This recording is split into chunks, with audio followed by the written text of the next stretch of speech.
Do you like MMORPGs like World of Warcraft? Or Final Fantasy XIV? Or maybe traditional RPGs like Chrono Trigger? If you answered no to all of these, you have some serious leveling to do. If yes, then hurry to unmount your chocobo. Or Griffin. Because have we got some anime for you?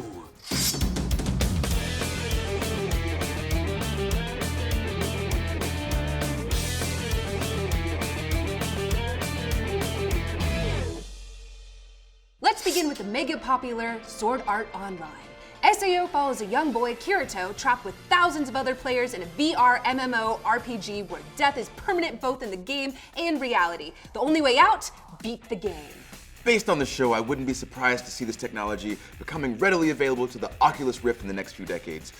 Minus the being trapped and dying parts. Yeah, not great for sales. I honestly think that the characters are what really made Sword Art Online so popular. Like, you had a really strong male protagonist, but you also had this phenomenal female protagonist that I think people really instantly sort of bonded to. You always kind of imagine like what it would be like to actually be in that game. We live in such a gaming obsessed culture where that's all anybody looks forward to. That's where where they want to be is in these worlds. And this is a story of what might happen if you went to play the game and you couldn't leave. And if you tried to leave, if you didn't beat the game, you would die.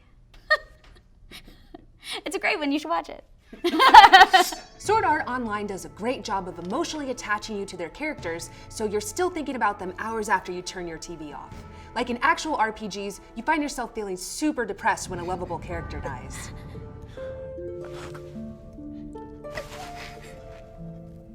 Not that anyone dies, but yeah, people died. They were weak. Spoiler.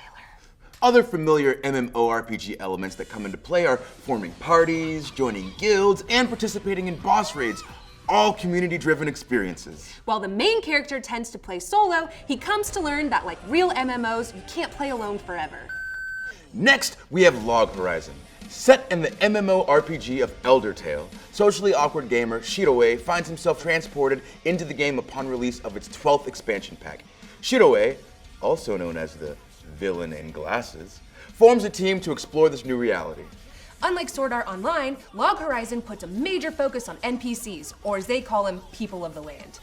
NPCs are an essential role in any RPG that usually provide the quests, story, and lore to the world you're playing in.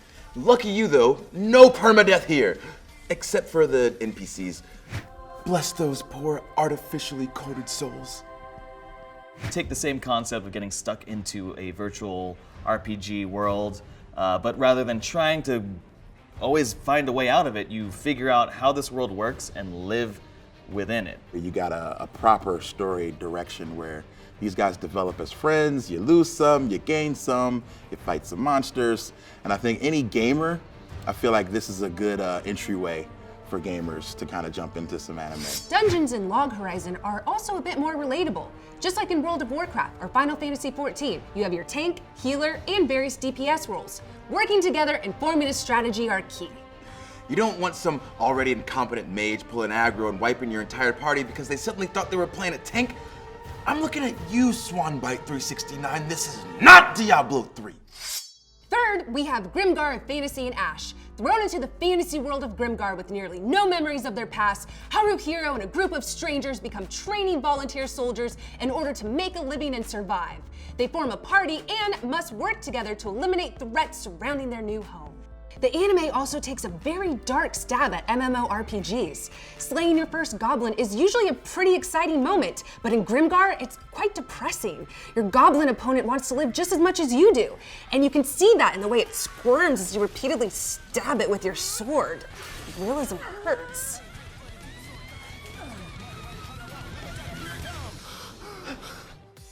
Oh my god, that was so rough, and you don't see that in anime. Usually there's like maybe a little blood splatter, and then like that's it, they walk away. Like, it is sort of unexpectedly intense for something that would seem like a whimsical RPG anime. There are no respawns or redos. If you die in the game, you die in real life. Or do you? It's assumed their actual bodies are outside of this game, but what's even scarier is we don't actually know what happens to their real bodies and if they even still exist. That is scarier. The slightest misstep can mean death for your whole party. And finally, we have Is It Wrong to Try to Pick Up Girls in a Dungeon? The series follows newbie adventurer Bell as he seeks to prove himself by defeating monsters in a massive dungeon. Along the way, a powerful swordswoman saves his life and he instantly falls in love with her. Though a lot of the elements of an RPG are in place, like levels, learning new spells, collecting loot from monsters, the series never states that they are actually in a video game, which means this world is their reality. No, let's do it. I say we go find all the pretty girls. I really love that anime, and I love that people got so big into it, and there was just cosplays like everywhere. Like all of my friends cosplay as Hestia.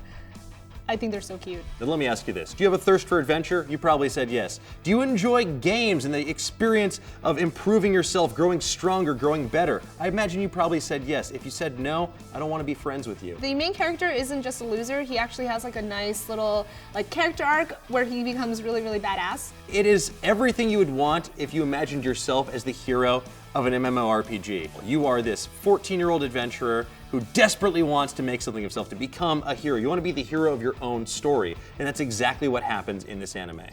For all you avid gamers, this series is a perfect throwback to your first RPG, your first quest, first direwolf takedown, first level up.